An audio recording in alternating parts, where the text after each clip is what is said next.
Hi, this is Alyssa Frederick. I just kind of wanted to take a few minutes to explain that, or how bullying has affected me in my life, along with, depression and substance abuse and what have you. Because if I would have had someone like, years ago sit down and have this talk with me, then I don't think I wouldn't have gotten drug into it as deeply as what I did. Um, so basically, my goal for making this is not for publicity whatsoever. It's basically just to let people know that everything is going to be okay. That I know things are tough right in this moment, but there is a silver lining somewhere. Um, that no matter what you're going through in life, someone has been where you are, and it may not be the exact situation that you're in, but it's something very similar. And if you look hard enough, you will find them. You'd be surprised what people go through and what they just don't talk about.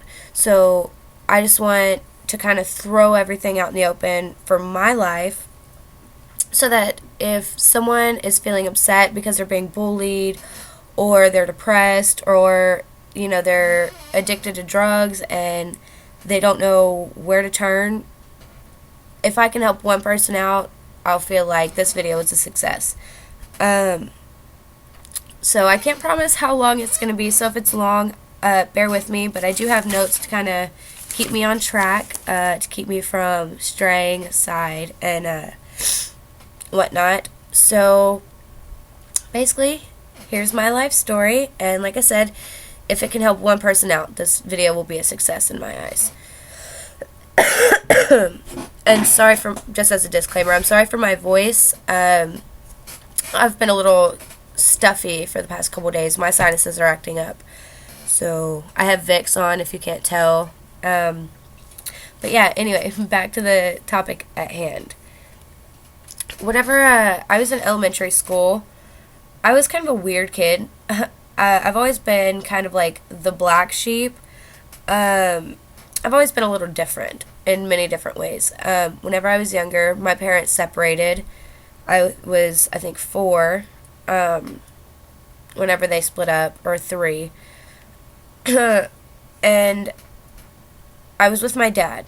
My dad and I have had a really rough past, but at the end of the day, that's my father, and I love him more than anything in this world. And I really do applaud him for stepping up and being a single father to not just me, but my younger brother, who is now almost 17 years old. He is remarried now, but at that time, he was a single father of 2 children. 3 children, actually. I do have an older sister from him. But growing up, I was kind of a weird kid. I was a little rambunctious, but I was still very, I don't want to say shy, because I was very friendly, but I still had my little quirks, and I knew I was different from a very young age. I was a tomboy. I liked to play with frogs and get dirty and what have you. And I hardly had any friends in elementary school. And the ones that I did have were mostly boys. And I got picked on for that. I used to get called gay in elementary school. I didn't know what that was, so it didn't bother me too much. But people would call me a little boy because I hung out with boys. And even though it wasn't such a big, or it's not, looking back, that wasn't a big deal, at that time it was. It really hurt my feelings. And there were many times I would cry to my stepsister about it, and she was pretty much, when we were in school, she stood up for me, and vice versa, or whatever. But around 5th grade, I moved in with my mother. Actually, it was in 5th grade that I moved in with my mother, and I kind of hit a little chubby streak for a while. I was a chubby little thing. I wasn't overweight, but I was hefty. And I was I got picked on for that. I got called a whale. I got called fat. People would tell me that only my mom and dad would ever love me because no one likes fat people. That, just hurtful things that, you'd be surprised how hurtful little kids can be.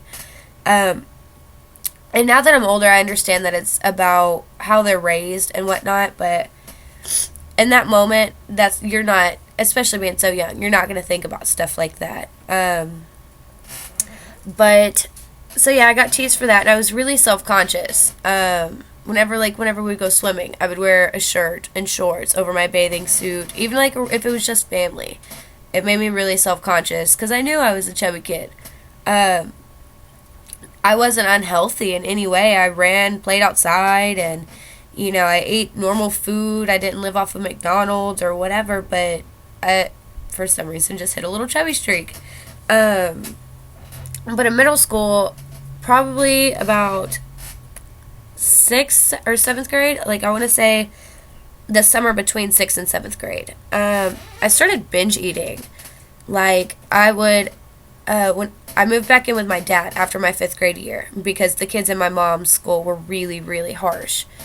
And whenever I lived with my dad, I already had friends who didn't care what I looked like. I didn't have very many, but the ones I did have, liked me for who I was, and that's what mattered to me. So I moved back in, and I kind of started binge eating. I would take a couple bags of chips and stash them in my room or whatever, and I would just eat and eat and eat and eat and eat constantly, and then I would just go throw it up. So what the purpose of that was, I don't know. I still don't understand why I did it, but I did, and it made me feel better about myself in that moment. Then by 7th grade, at the end of my 7th grade year, my dad told me that we were moving to a town called Ben Wheeler, which is in Texas. I'm from Texas, but we were so upset. Me and my stepsister threw a fit. I warmed up to a lot better than she did. But we ended up having to move in with my grandparents in Arkansas for a semester of my 7th grade year. Yeah, 7th grade. 8th grade. Sorry. And whenever we moved into our new house, I still didn't know anyone. I was still binge eating. I was still purging. But people were finally, I was finally starting to drop the baby fat or whatever. And so people were actually complimenting me. People would tell me that I was so pretty and, I had, a nice body and stuff like that. And I really, I craved that attention because of all the bullying from when people would tell me that I was overweight and I was a whale or whatever. So by the summer of 8th grade, in the middle of 8th grade, I decided to move back in with my mom, back down to the city. And I ended up becoming anorexic. And whenever I would eat, I would just purge everything up. So I ended up losing a lot more weight. And looking back at pictures, I was so thin. I was so unhealthy looking. Because my body has always had curves. Always. So I'm not meant to be, 85 pounds, which I was trying to be. I remember that was my goal, was 85 pounds, which is so unrealistic, especially whenever, you're a teenage girl, you're developing breasts and what have you. It's just unrealistic unless you're 4 feet tall and that's a healthy weight for you. So by the time I got into high school, the summer before high school, I started drinking and smoking pot to deal with my depression, because I don't know if it's just because I just wasn't taking good care of myself or what it was, but I got really depressed because I was still unhappy with myself. I got really thin, which is what I wanted in the first place, and I told myself at the very beginning that whenever I got thin, I would stop. But I couldn't. It was like a habit that I could not break. Like an itch you can't scratch. That's how it was with me. And so I started drinking and smoking pot to deal with my depression. And I kind of always known that something was different about me. But like I knew I liked boys, but I was more attracted to girls for some reason. And I couldn't put my finger on it. I didn't understand. Like my parents never really explained to me, you know, being gay or being bisexual or transgendered or whatever. So it's something I figured out on my own. Whenever I was a freshman, I met in September of my freshman year, so '07. I I met this amazing girl. I fell in love with her really quickly. All we did was stay up all night, talk on the phone, and text, and what have you. And I remember the first person I came out to was my grandmother. And my mom and my aunt and stuff. And everyone told me it was a phase, that, you know, I would realize whenever I was older that that's not who I really was, that I liked boys, blah, blah, blah.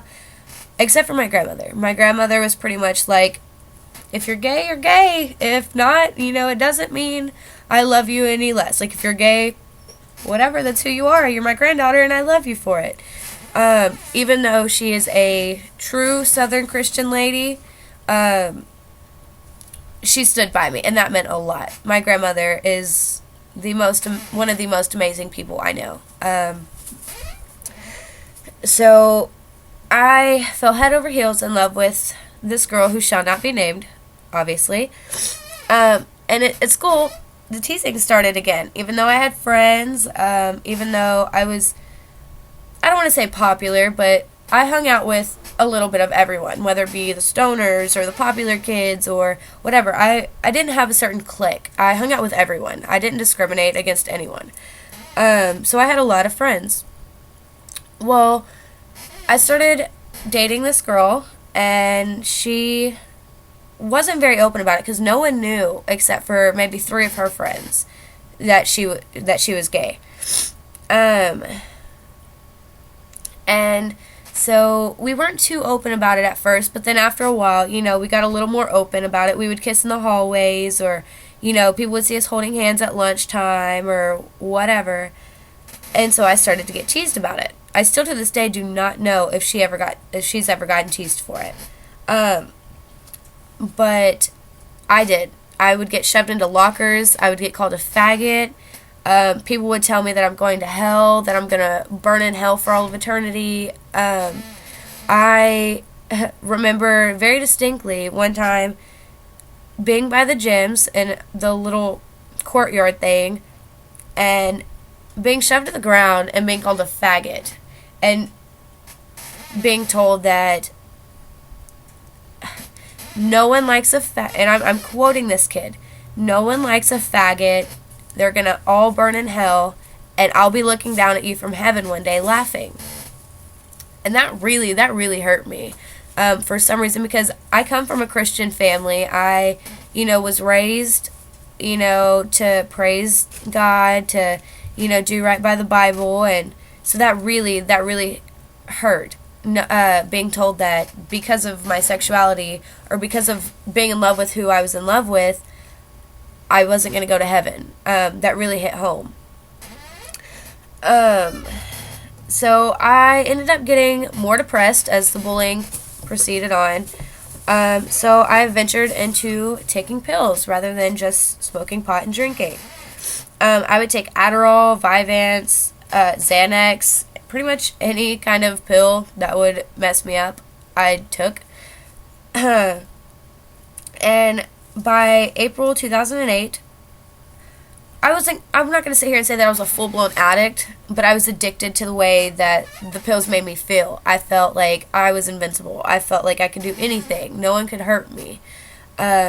So by April 2008, I took pills, and I blacked out. I don't remember any of this, except for waking up, finding a rope around my neck, because apparently I tried to hang myself. I instantly was like, what in the hell did I just do? Like, I could have just died, and I freaked out. Because, as a side note, I do have an uncle that hung himself. As a little side note. And so I was really shocked that I had tried to do that, and I don't even remember it. So I ended up covering it up, putting on a hoodie, putting makeup on it or whatever, on the rope burn and the bruises and stuff. And I went to my mom's house because I was living with my grandmother. I went to the hospital, everything got checked out, and we decided, kind of unanimously that it was best if I got checked into, not a mental institution, but it was like it was supposed to be a very tight-knit therapy thing. It was like a live-in therapy type thing. I was there, I think, 2 weeks, and I was prescribed Zoloft for depression, Abilify for, for depression. I was prescribed a bunch of bullshit that, in turn, I really didn't need any of it. In hindsight, I really didn't. I just needed someone to listen to me. I needed to feel like I could go to someone and vent and talk and cry on their shoulder, which is, I didn't feel like I had. So I ended up coming out of the hospital with more issues than what I came in with. Whenever I first went in, I was just depressed. I, was a rebellious kid who liked to get fucked up, and that was the end of that. I just needed attention, some people would say. And I came out with anxiety. I came out, just so much more was wrong with me whenever I left than whenever I went in.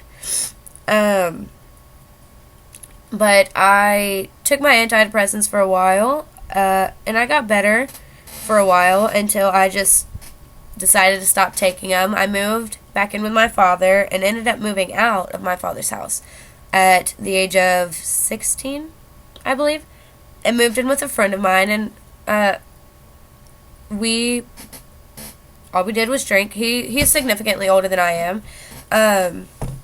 So we just pretty much drank and hung out and smoked weed and, whatever. Yeah. Then I ended up meeting someone that I really grew fond of. And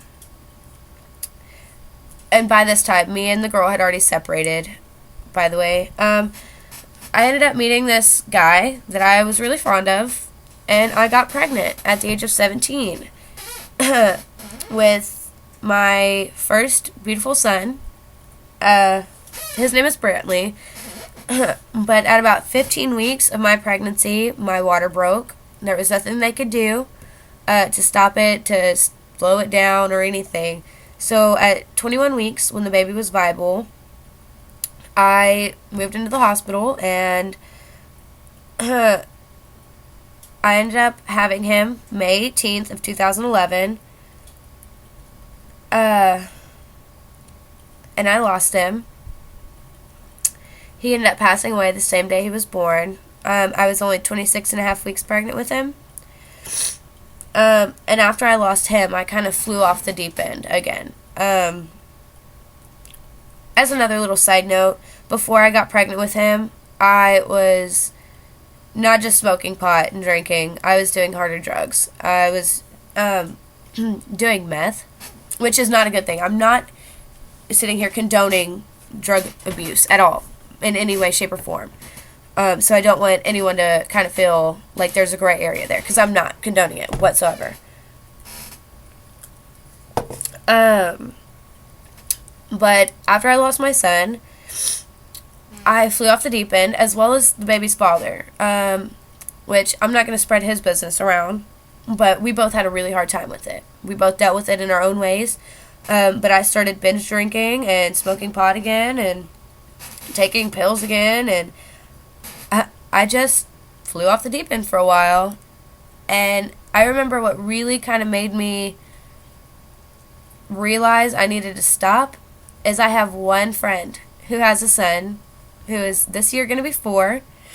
I remember laying in bed one day, like almost in a catatonic state, watching a video of pictures of my son, and her pretty much just coming to my house and sitting in my mom's bed with me, letting me cry, letting me, vent, whatever.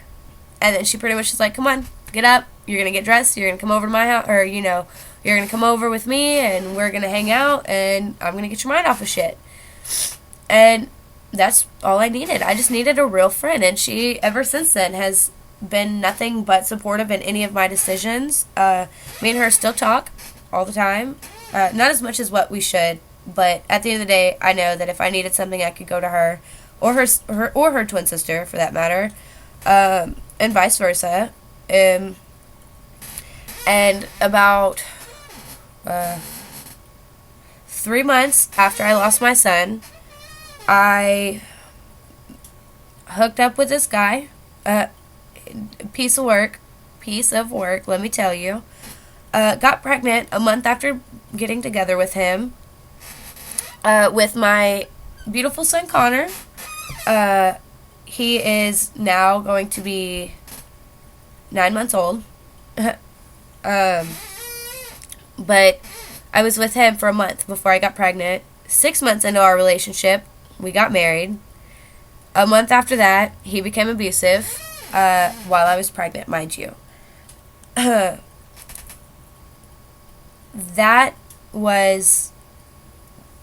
one of the biggest forms of bullying in my eyes, is domestic violence, or any kind of family violence for that matter. Especially while I was pregnant, that really took a toll on me. I tried to lead everyone to believe that we were some big happy family, that everything was peachy keen, that we were some Leave It to Beaver family, when in all actuality, we weren't. I was being abused. Everyone knew it. No one knew how to approach me with it. I didn't know how to tell them that I was scared, that I wanted to leave.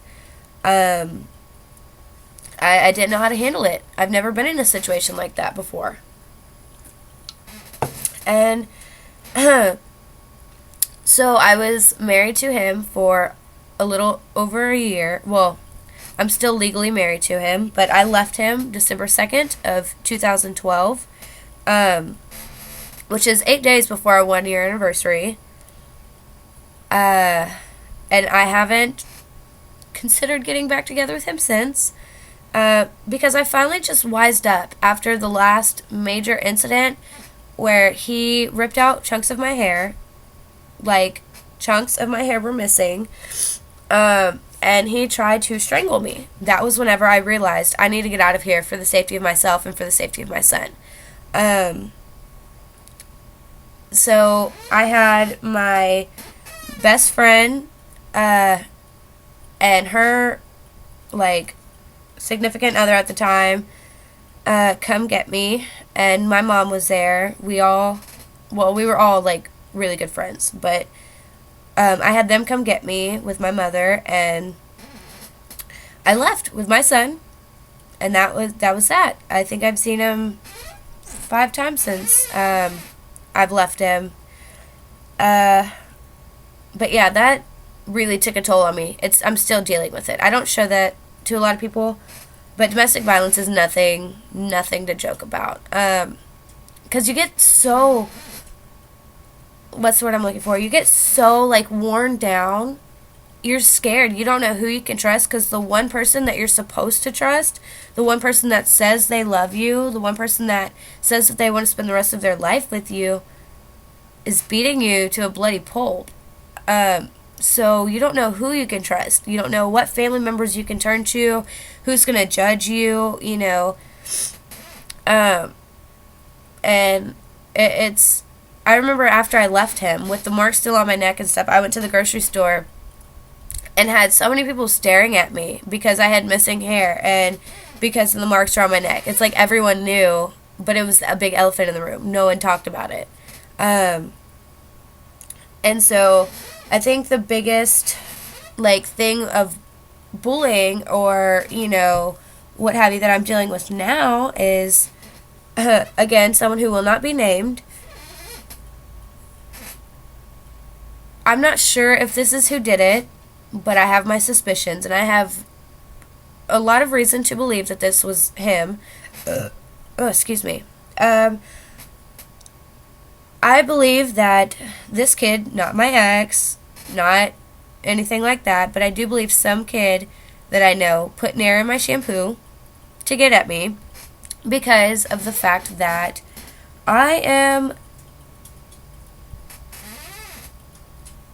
because of my sexuality. This kid has told me that if I was a man, he would drag me out into my front yard and beat the shit out of me like I was a grown man. Excuse my language, but I'm quoting him. He said that he doesn't deal well with faggots, and he feels sorry for my son, that he's going to be raised by women. He feels sorry for my son because he's going to grow up thinking that it's okay to be a faggot. But some of his best guy friends are gay or bi. So why it's any different with me, I have no clue. I have my suspicions that it might be because he was hinting at something with me and I shut him down rather quickly. So I don't know if it's some deep-rooted issue that he has within himself, which I'm assuming that's what it is. But there's no way to be for sure. I don't even know if this kid really did it. But I have my strong suspicions. Like I said, he's given me reason to believe that it would be him. So, if you haven't noticed, I'm wearing a scarf because I'm now bald. Because he put an air in my shampoo and I had patches of my hair falling out. And not just something that I could easily cover up. Big patches, like across the top of my head right here, on the side of my head, in the back. Like, it was bad. I have baggies of hair from whenever it was falling out. And it was still falling out over 24 hours later. So I decided to go ahead and shave it. So, yeah, because of some kid and his bullying or his issues within himself, I'm now bald. I now have to deal with the judgment of going out in public and hearing whispers of, oh, God, why is that girl bald? Stuff like that. Like, I don't have enough judgment going on within myself. I hate the fact that I'm bald. I feel so unattractive. I feel so, I feel like girls, if you want to shave your head on your own time, that's all for you. Like, that's perfectly fine. I will not judge anyone for being bald, especially a woman, if it's by their choice. But the fact that I didn't have a say-so, and the fact that I am now bald, that hurts me more than anything. Because I personally feel like a girl needs hair, whether it's this long or 16 inches long. I feel like girls need hair. And the fact that I don't have any, as you can see, really upsets me. Because of some kid and his bullying or his deep-seated issues within himself that he feels like he has to take it out on someone else. Whether it was intended for me or my friend that I live with or someone else in the house or whatever. It's not okay. Bullying in general is just not okay. At all.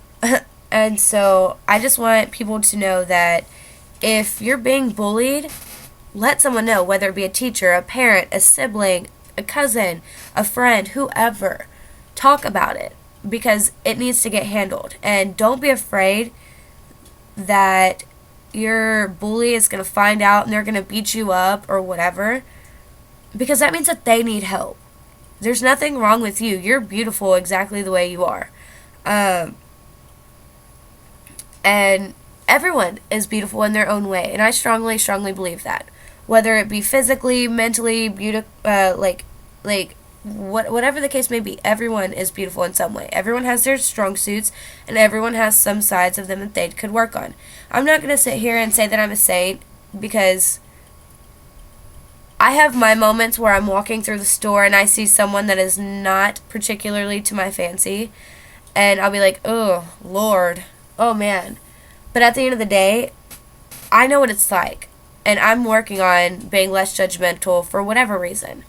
But if you feel like there's no escape, that, suicide or substance abuse or drinking or what have you is your only option, you're wrong.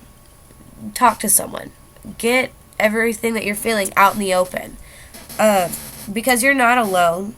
You're not at all. People get bullied on a daily basis. Like that story, like the Amanda Todd story. She went on being bullied at different schools for a really long time. And finally, she just felt like there was no escape besides suicide. And I couldn't imagine my son killing himself because of someone else's wrongdoings. That would destroy me. So if I can help out one person, just one single person, from taking their own life for whatever reason, whether it be bullying, they're gay, straight, bi, lesbian, transgender, and they don't know how to handle it, or whatever, for any reason that someone feels like they're not worthy of their life, you're wrong. Like, I hate to say it so bluntly, but you're wrong. Everyone in this world has a purpose. Everyone is beautiful in their own way. And I know that sounds so cliche, but it really is. It's the truth. Look at me. I'm bald. I have so much baggage over my life. Like, I've acquired so much baggage just within the past 5-6 years. It's unreal. But yet, there's still someone that loves me for who I am, that still lays their head next to me every night, tells me that they love me, shows me that they love me, they love me. And I don't know why they do. I personally think it is the dumbest mistake of them. But at the end of the day, they do. And I love them with everything in me.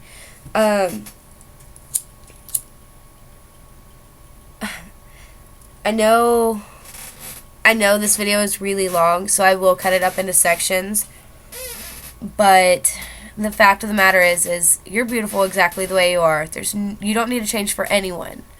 And if there's something within yourself that you feel needs to be changed, do it for yourself, not for anyone else.